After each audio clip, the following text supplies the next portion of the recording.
le Disport qui confirme ça. Un accord entre Monaco et Leicester pour un échange Adrien Silva-Tielemans. Voilà. C'est dur pour Tielemans, ça. Ouais. Donc, et voilà, le Genoa confirme. Alors, le Genoa confirme, mais ils ne mettent pas de détails sur l'accord avec le Rager. Donc, ça veut dire que, bon, Adrien Silva ne va pas venir. Voilà, mais on n'a plus d'idée maintenant. Bon, on se doute. À nous de bien travailler pour cet été. Alors, je vous irai voir. Alors, le retour de Gourcuff. Ouais, je vais retweeter. Je vais retweeter. Les mecs qui réclament, hein. Je retweet l'annonce du Genoa. Il fait la gueule sur la photo, le Rager. Regardez, j'ai retweeté avec le compte Web Girondin. Ouh là là, il fait la tronche. Il a les mains dans les poches. Non, mais c'est le décalage horaire, ça. Il a pas l'air heureux, je pense. Il n'y a peut-être pas eu le choix. Est-ce qu'on peut leur imposer ça aux joueurs? Bah oui. Regardez, mais regardez Emiliano Sala qui était imposé d'aller à Cardiff.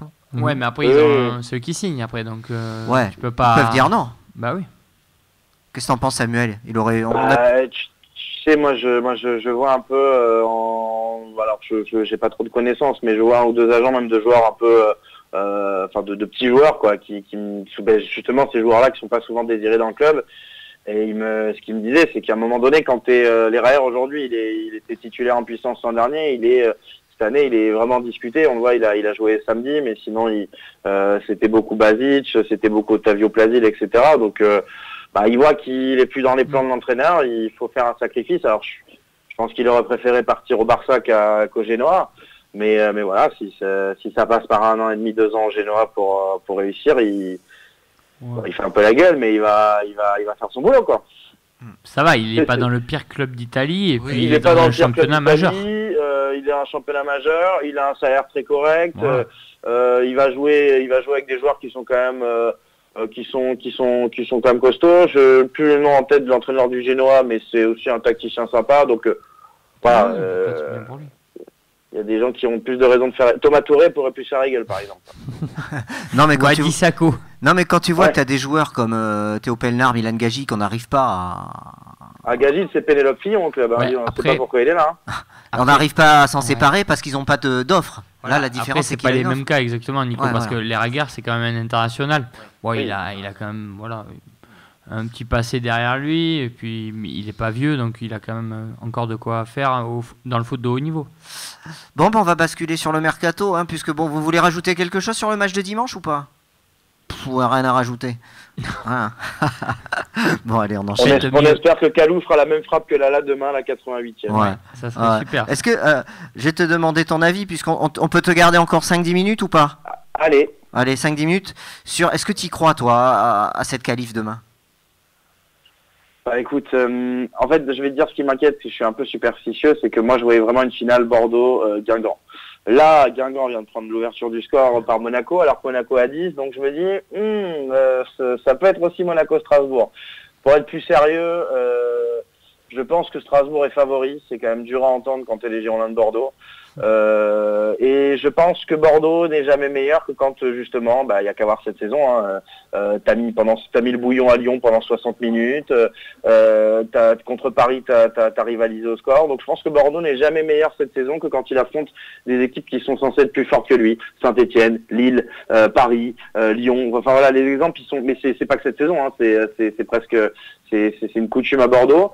Donc je me dis que demain ils vont être piqués, ils vont se dire voilà, on arrive en petit, on va montrer qui on est. Et je pense qu'ils vont se qualifier comme ça. Ok, bon, écoute, on verra ça, je voulais ton avis. Après, on abordera en détail ce Strasbourg-Bordeaux dans la dernière partie à partir de 22h avec Élise. Là, alors, le mercato, première recrue de l'RGACP, Jos Maja, en provenance de Sunderland. Manu, t'as l'air emballé par ça. Ah, si, c'est bien, on recrute pour l'avenir. Parce qu'on est sur notre 20e saison consécutive de transition, donc c'est pas mal. Et non, mais après je le connais pas d'où, je regardais comme tout le monde des vidéos YouTube. Effectivement, il m'a l'air d'être un bon attaquant de surface. Après, il faut voir la défense, comment elle était. Il y avait beaucoup d'erreurs défensives. Là, il va arriver en France avec des défenseurs, à part si on tombe contre Paul Bass, qui sont un peu plus meilleurs, qui sont plus costauds, plus rigoureux. Donc il y aura forcément un temps d'adaptation. Il ne faudra pas non plus en faire le nouveau Messi de l'attaque bordelaise. Je pense que personne ne le fait pour l'instant, tant mieux. Le laisser parce qu'il a 19 ans, je crois. C'est un bon espoir. On va l'intégrer à l'équipe pour que les joueurs puissent le trouver le plus souvent possible. Et j'ai pas tellement d'avis parce qu'on le connaît pas beaucoup. C'est un potentiel, à voir ce qu'il va le donner. Mais c'est bien que Bordeaux ait pris un joueur comme ça. Un anglo-nigérian. 2-0 pour Monaco, hein, donc je pense qu'on connaît l'adversaire de Strasbourg-Bordeaux, quoi. Voilà. Qui est-ce qui a marqué? Golovin et Ronny Lopez. Enfin, Jardim, il est... voilà. L'effet Jardim. Il est en train de bien rigoler sur son banc de touche. Bon, en même temps, c'est Guingamp et Gourvenec, donc bon. Moi, j'aurais bien voulu battre Paris. Guingamp et Gourvenec. Une fois. On avait 3 pénaux. Sur Maja, Gino? Ouais, pareil, j'attends de voir. Après, le profil a l'air intéressant par rapport à la politique de nos amis américains. On voit bien qu'on recrute au biberon maintenant, 19, 20 ans. Il va falloir encadrer tout ça, mais je pense que c'est intéressant. Un numéro 9, on a 2 mecs devant qui sont un peu plus âgés, que ce soit Briand ou Cornelius, en tout cas, qui même un peu moins âgé, n'a pas le niveau escompté. Donc, il va peut-être avoir du temps de jeu dans cette position. À lui, au cours de ces 6 mois, de s'adapter, d'avoir ces 6 mois pour peut-être un peu se jauger aux Girondins, apprendre, et puis pouvoir un peu évoluer et voir un peu son potentiel. Il n'est pas qualifié pour le match de demain. Alors, il y a beaucoup de... Je te donnerai la parole après, Jonathan. Il y a beaucoup de... Bon, on en parlera après. Voilà, on en parlera après. Oui, ton avis sur Maja? Maja, c'est un joueur qui a quand même marqué 15 buts en 23 matchs. Donc, de ce que j'ai vu, ça a l'air d'être c'est pas impressionnant, mais c'est un renard. Il est là pour marquer. J'ai lu que le mec, on le voyait pas pendant tout le match, mais dès qu'il y avait une occasion à mettre au fond, il la mettait. C'est ce qui nous manque vraiment à Bordeaux. Donc, c'est très bonne idée déjà, effectivement, tactiquement. Dans l'idée, effectivement, de faire confiance à des jeunes à fort potentiel, parce qu'il a été quand même suivi par quelques clubs intéressants, il a quand même fait une bonne formation à City, etc. Donc voilà, c'est quand même un joueur qui a un potentiel intéressant et un profil intéressant. La seule chose qui me gêne, c'est qu'encore une fois, on prend un joueur qui ne joue pas dans notre système. Il joue en 4-4-2, soit en 9,5 ou soit en 9, donc du coup à 2 pointes. Et j'ai peur que dans ce système-là, chaque fois, on recrute encore un joueur qui, malheureusement, n'arrive pas à se mettre en place. Parce que déjà, quand on voit nos joueurs qui sont là depuis des années, qui n'arrivent toujours pas à jouer dans ce système-là, je ne vois pas comment un mec qui arrive, qui n'a jamais joué dans ce système-là, pourra se situer. Voilà. Mais est-ce que par rapport à ça, tu vois, c'est une question hyper intéressante. Est-ce que Briand, justement, avec un mec comme ça, pourrait pas s'intégrer mais si je suis dans le système en 4-4-2, moi, ça ne me dérange pas. Tu vois ce que je veux dire? Oui, non, mais et clairement. je pense que c'est peut-être à faire. Si en championnat notamment, c'est plus compliqué à tester et voir avec Briand si on peut pas avoir un mec totalement complémentaire en ayant des qualités différentes de Briand. Je dis en sachant que tu as perdu un milieu, tu recrutes un attaquant, tu me diras dans le sens, peut-être que ça va dans le sens aussi du 4-4-2. Et il a déjà commencé de toute façon à mettre Briand derrière Cornelius à Angers. Voilà, c'est pour ça, tout à fait. Un peu dans l'idée, Mais les deux, je pense, peuvent être assez complémentaires. Les deux, parce que Briand a des mouvements intéressants. Moi, je pense que le 10, on l'aura pas. Je pense qu'il a décidé de mettre sans carré Caramo ou notre ami Briand à ce poste-là, et que Maja il le recrute en tant que remplaçant de Cornelius qu'à la fin de la saison, vu que Cornelius est à 6 mois, et puis après on verra. Après moi pour le coup j'ai pas Netflix donc je le connais pas. Je sais que tous les gens qui ont suivi le reportage sur Sunderland le connaissaient. Moi j'en avais jamais entendu parler. Pourquoi pas, voilà, moi j'ai vu quelques vidéos, on verra sur les...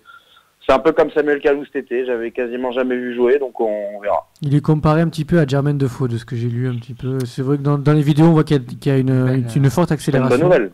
Une forte accélération et il est pas maladroit devant le but. Il a beaucoup de sang-froid. C'est pas un grand technicien, mais il a beaucoup de sang-froid devant le but. Il mesure 1m80 pour être complet. Parce que moi, on m'a comparé à Brad Pitt quand je suis né. En Brad Pitt. C'est plus Pitt que Brad, non? C'est Brood. Allez, on verra. Alain Deloin. Alain Deloin. Du coup, voilà, c'est la seule recrue. Est-ce que vous pensez qu'il y en aura une autre? Oui. Oui. Une? Deux? Mais il y a Bellanova là, c'est ça déjà qui va, c'est vrai qu'il y a Bellanova là. Oui. Mais je pense que c'est pas la dernière. Si tout va bien, ça sera pas la dernière. Oui, mais est-ce que c'est la dernière Est-ce que c'est une Bellanova donc recrutée mais laissée à son club comme 3 aimerait le faire avec Mbeumo, voilà. Ou est-ce que c'est une recrue qui arrive vraiment au club pour les 6 mois? Ça c'est clair. Moi je vois plus comme Manu. Ça le différence. Plusieurs recrues jeunes dans ce système-là. Et Mbeumo là, c'en est où là? le Troyen. Mais apparemment, il y a un nouveau club qui est entré dans la danse. Là, Les Lille. 3 ne veulent pas le lâcher, de toute façon. Les 3, ils ne veulent pas le lâcher là. Maintenant, ils ne veulent pas. Parce qu'ils vont être barragistes pour la montée, donc ils veulent le garder. Donc ils envisageraient plutôt de le vendre et de le garder en prêt, comme beaucoup de clubs le font. Et je trouve que c'est une bonne solution pour lui, parce que rester encore 6 mois en Ligue 2 avec un objectif clair pour 3 de monter, c'est pas plus mal. Ouais, et puis là, c'est bouché à Bordeaux. Ouais, jouer. Oui. Et en plus, il peut jouer. Il peut jouer, donc il arrivera à Bordeaux frais, et puis encore avec. Je suis pas sûr qu'Amano va partir cet été. On n'est pas sûr de garder Caramo déjà, donc effectivement, si tu peux préparer un petit peu déjà. Donc Brian Mbouembo, t'as du monde qui évolue à 3. En plus, si tu pars pas Camano, t'as pas besoin d'un mec. Mais c'est vrai que la bonne solution serait de l'acheter de suite pour le sécuriser. Et le prendre dans 6 mois, comme ça il finit en Ligue 2. Moi je pense qu'il va y avoir 2 recrues, il va y avoir un joueur en prêt pour 6 mois et je pense que c'est, alors peut-être pas Adrien Silva, après je veux pas leur manquer de respect, mais tant que c'est que le Disport qui l'annonce. Non, Nice Matin vient de le confirmer. Nice Matin vient de le confirmer, ils sont un peu plus proches de l'AS Monaco, donc on verra demain. On verra demain, mais voilà, moi je pense qu'il y aura, alors si c'est pas, comment il s'appelle, si c'est pas Adrien Silva, je pense que il y aura un autre joueur qui viendra en prêt pour 6 mois au milieu, parce qu'ils vont vouloir étoffer un peu le tout, et je pense qu'il y aura peut-être une recrue, mais une recrue entre guillemets, je pense que le petit joueur je crois que c'est du Havre, ou de 3, je sais plus. Harold de Boukoudi, exact, le défenseur central, un crack de Ligue 2. Par contre, c'est un très bon joueur. Ça, je vois bien arriver, mais après, encore une fois, ce qui est dommage, c'est qu'il arriverait aussi dans un secteur où aujourd'hui, ils sont 4 déjà. Voilà. Donc, il serait 5, donc même s'il passerait 3 ou 4e dans la hiérarchie, il jouerait 2 matchs, quoi. Parce après, si on peut avoir 15 matchs de Ligue 1 et potentiellement 2 de Coupe de la Ligue, donc il n'y a pas non plus pléthore de matchs à jouer, quoi. Si on peut avoir un autre remplaçant que Jovanovic et Levchuk, je prends. C'est pas faux. Levchuk qui n'est pas dans le groupe, hein. Voilà, c'est Pablo qui. Et Jovanovic qui est pas ridicule quand même en ce moment, même si il a des limites. Je suis d'accord avec toi, mais on va finir l'année, je pense. On sent qu'il est. Faut le mettre sur groupement avec Chouk, parce que personne n'en veut. C'est incroyable. Ouais, mais Chouk est très limité aussi. Voilà, donc les pistes, c'était Brian Mbouembo de 3, attaquant assez vif, qui joue sur les côtés et qui est très jeune, 19-20 ans. Harold Moukoudi du Havre, défenseur central, qui est courtisé par de nombreux clubs. Beaucoup de clubs de Ligue 1 et de l'étranger sont sur lui, il veut rester en Ligue 1 et depuis qu'il veut partir, puisqu'il est en fin de contrat lui aussi en 2019, le Havre a décidé de ne plus le faire jouer, c'est-à-dire que depuis le début de l'année il ne joue plus et le gars il branche pas, il reste impeccable, et il cherche un club et il va signer dans un club, on ne sait pas où, peut-être à Bordeaux, mais voilà. Et donc ça c'est les pistes pour les arrivées. Pour les milieux, Samuel tu disais, donc je vais donner les pistes. Pour les milieux on avait les pistes qui ont été évoquées, mais pour l'instant il n'y a rien dessus. Il y avait Riyad Boudbouz, Shinji Kagawa, Valentin Esseric, ce sont 3 joueurs qui étaient Kagawa c'est 3 millions, hein. C'est rien, franchement c'est rien. Ouais. C'est gratos.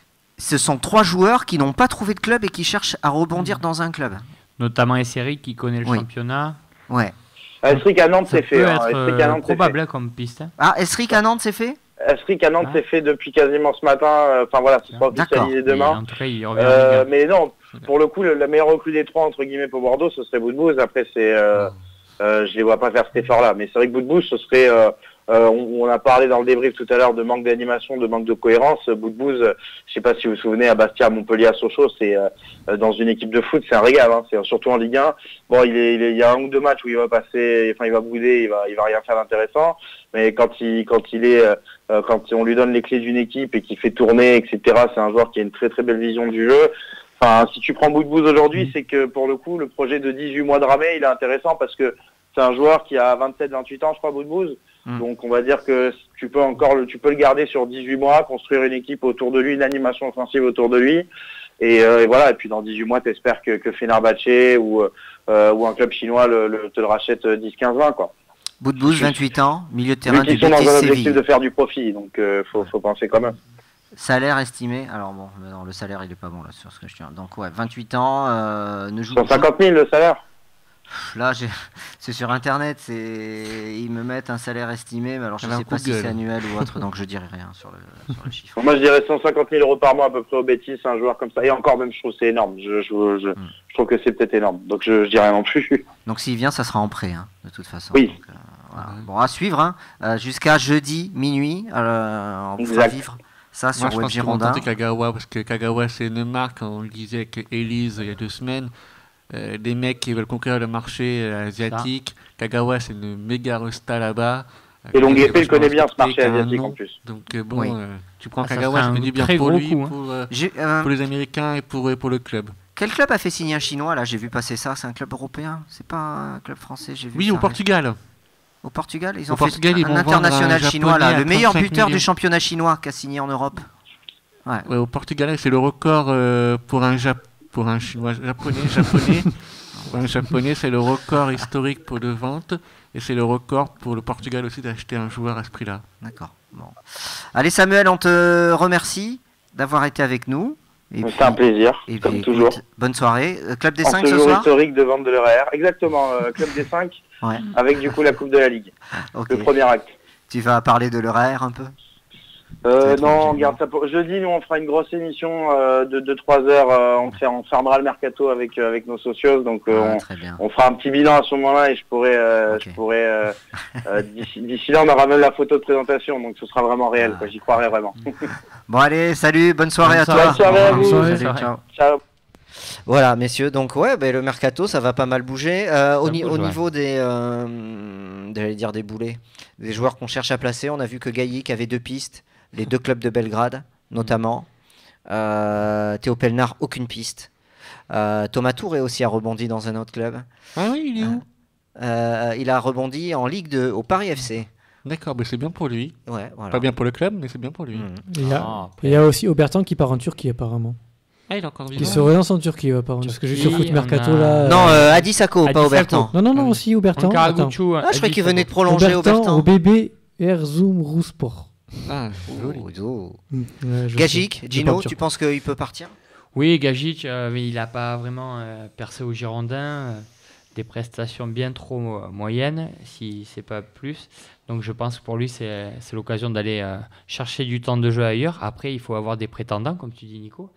Et malheureusement, s'il n'y a que ces 2 clubs de Belgrade, ça veut dire qu'il y a beaucoup de clubs qui doivent douter de son niveau. Donc c'est assez compliqué. Et que dire de Pelnard qui n'a pas d'offre? On a pas mal de joueurs comme ça, comme Prior aussi au niveau des gardiens.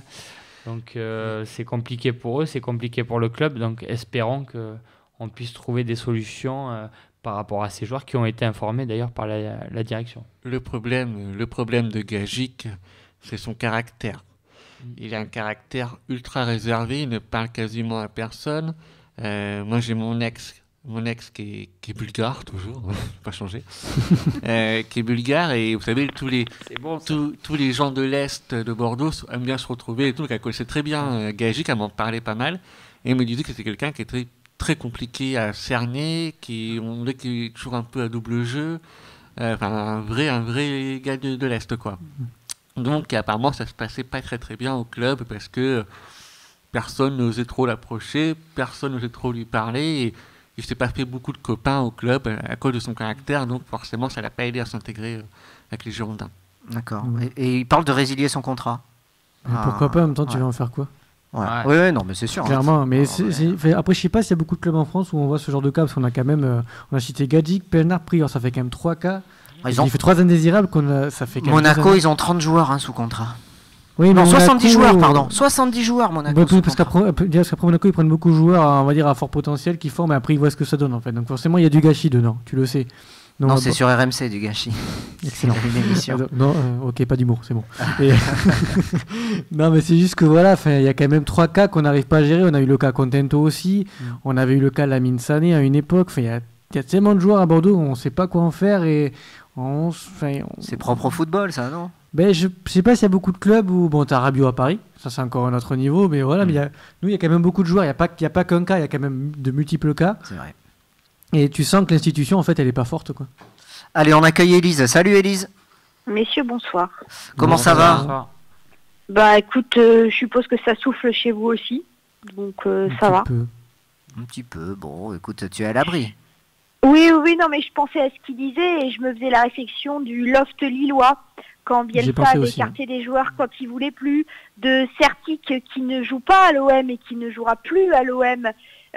Régulièrement, dans beaucoup de clubs, t'as des joueurs qui, parce que t'en veux plus ou parce que l'exemple de Rabiot, parce qu'ils veulent pas prolonger, que tu veux pas les laisser partir pour rien.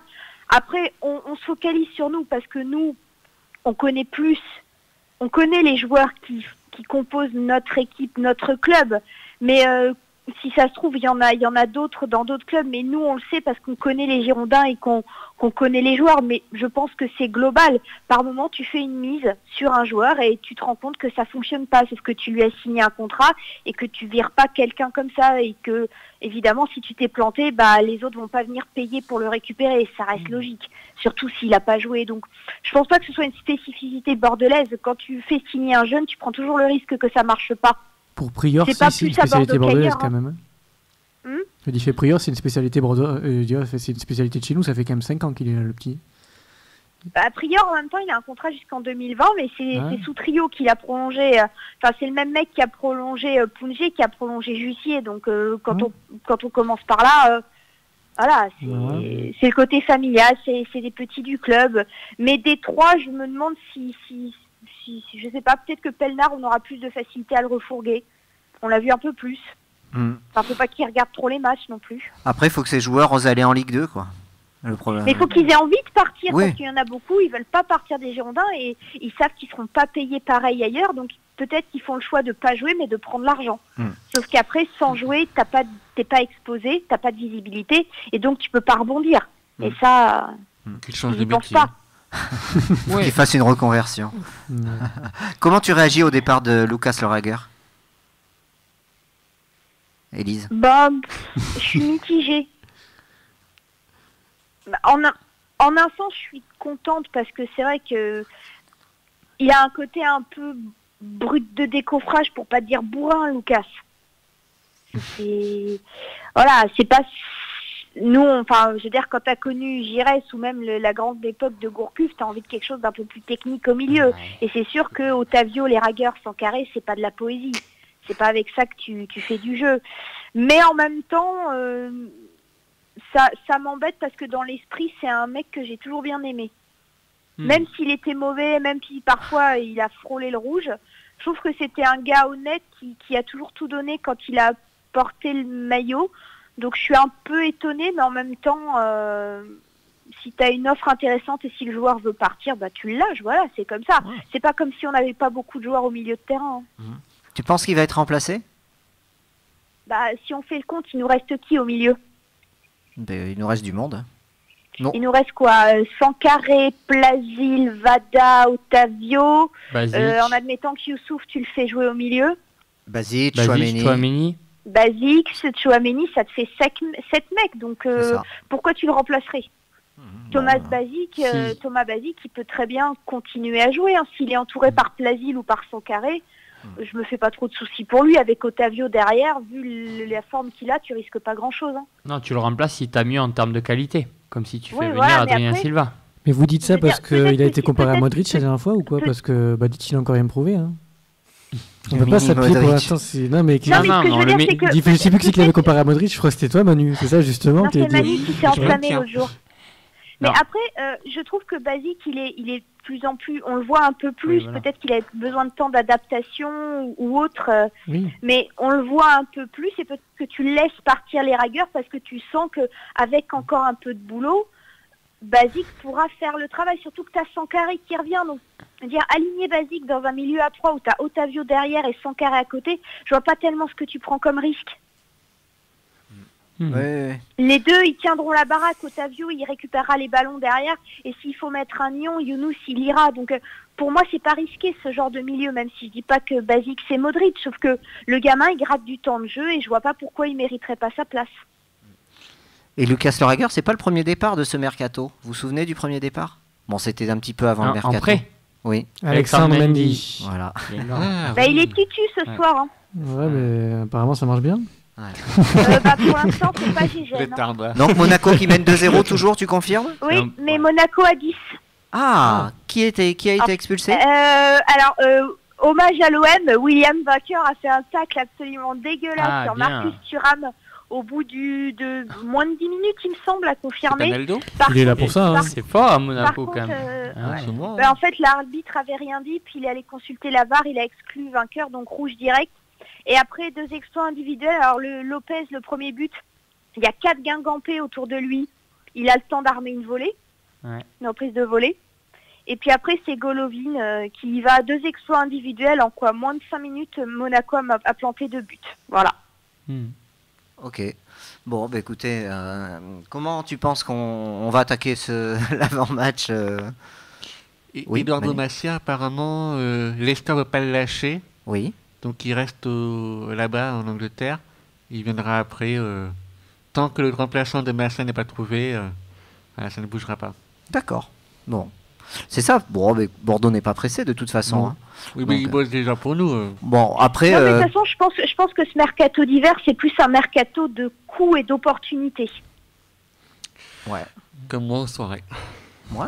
Moi, j'ai cette impression. C'est-à-dire que tu tentes des trucs, t'es pas tellement en recherche. De toute façon, en hiver, tu fais ce que tu veux. Mais après, si tu as des bons coups à faire, tu les fais. On a récupéré Malcolm en hiver. Hein. Ouais, mais qui va être important pour le futur. Puisqu'on prend des oui, jeunes. voilà, de toute façon, ces gamins-là, tu les prends, mais pas pour cette saison. Tu les prends pour être sûr qu'ils seront là cet été, qu'ils feront la prépa. Ça leur laisse quelques mois pour s'adapter, pour voir un peu le jeu, au pire faire quelques entrées. Tu prépares l'année prochaine, c'est pas pour cette saison. Mais j'aime bien. Combien de fois on a gueulé en disant que les Girondins anticipaient jamais?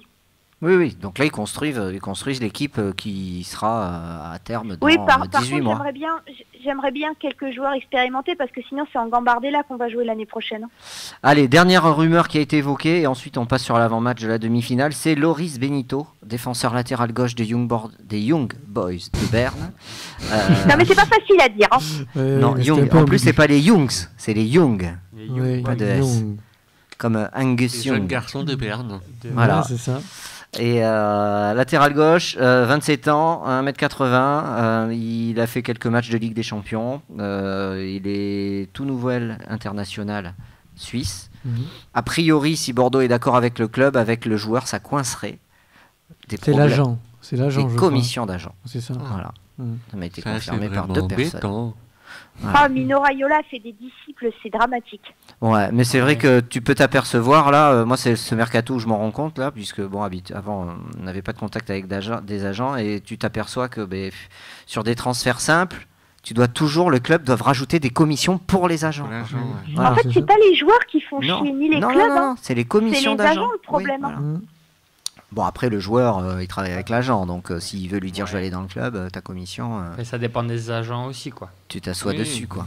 Donc, voilà. Ouais, mais après, si l'agent le quitte, je sais pas, après, mais moi, je pense que les agents, t'as qu'à regarder ce que fait Mino Raiola, t'auras tout compris. Alors, lui, c'est niveau au-dessus, mais tu vois, sur mais dans lui, l'esprit, c'est ça. Après...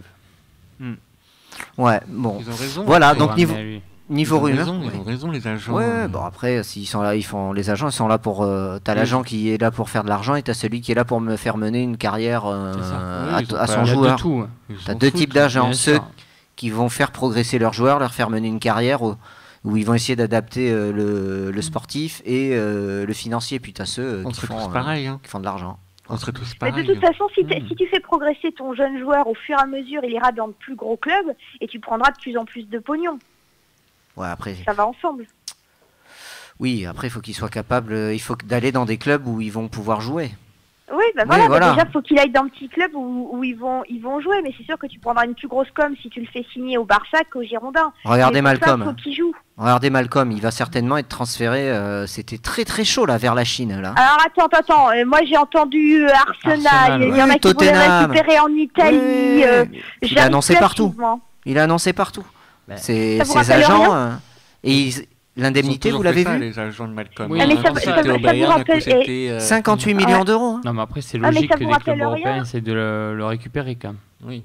Et avant qu'ils partent de Bordeaux, ils l'ont envoyé partout. Ils ont fait le tour d'Europe, ces agents. Ça c'est sûr. Ouais, mais là c'est pareil, tu vois. Mercato qui suit, il a annoncé partout. Quoi. Mais c'est de la prostitution. C'est parce qu'il joue pas aussi. Hein. Oui, mais c'est limite ça. Genre, c'est limite les Macs. Tu vois, qui vendent. Il est vendu presque 20 millions de plus, l'indemnité, que ce que Bordeaux l'a vendu. Donc en 6 mois, il a pris 20 millions. Non, mais les clubs, ils sont parce qu'il est au Barça. Ou alors c'est des arrangements un peu spéciaux que nous on comprend pas, mais les clubs sont vraiment bêtes aussi. Quoi. À un moment donné, comment tu peux mettre 20 millions de plus sur un joueur qui a déjà été surcoté quand il a été vendu à Barcelone? Comment tu peux rajouter 20 millions dessus, quoi? Moi déjà. En plus, il a quasiment pas joué. Alors il a dû marquer 1 ou 2 buts, mais je sais même pas s'il a 1 heure de jeu dans les jambes. Mais cet été, il a joué. Ouais. Je sais pas combien de matchs il a fait, mais. Après, à sa décharge, beaucoup blessé et pas la confiance de l'entraîneur du tout dans un gros effectif. Oui, nous sommes d'accord, mais c'est le club qui le voulait, c'était pas l'entraîneur. Hein. Oui, voilà. Mais donc, ce qui fait que pour lui, la situation est complexe quand même pour faire sa place. Après, c'était moi, je l'ai vu. Était un peu chelou parce qu'il devait partir à la Roma. À la dernière minute, il part à Barcelone aussi. C'était un peu ambigu quand même l'histoire aussi. C'était bien pour nous, mais. Allez, des réactions. On s'en fout, c'est plus notre joueur. On a pris le pognon. Ouais, mais bon, après. Autant on peut le charger quand il a eu une mauvaise attitude, autant. Restons quand même tranquilles sur son niveau. C'est quand même un bon joueur. Ah non, oui. mais il peut revenir. Moi, je l'aime beaucoup. Je l'aime beaucoup, sauf que ça ne nous concerne plus. Tiens, des réactions sur le hashtag. Alors c'est Drive qui réagit. Il nous dit: le Ragueur, calmez-vous, il est prêté, pas encore vendu, ne nous emballons pas. Donc il joue 50% des matchs, il me semble. C'est ce qui est dit, ouais, tout à fait. Et il rajoute, à propos du match, ça va nous faire la liaison avec le match, l'enchaînement avec le match de demain. Visiblement, le stagiaire qui a oublié d'inscrire Basic en UEFA a repris son poste avec Maja. Oh putain, ça me fatigue. Non, il pouvait pas. Ça me gonfle. Il pouvait pas l'inscrire. Ça me gonfle. T'as tous les grands experts qui crient au scandale. Comment? C'est un scandale, mais Maja, il est pas dans le groupe.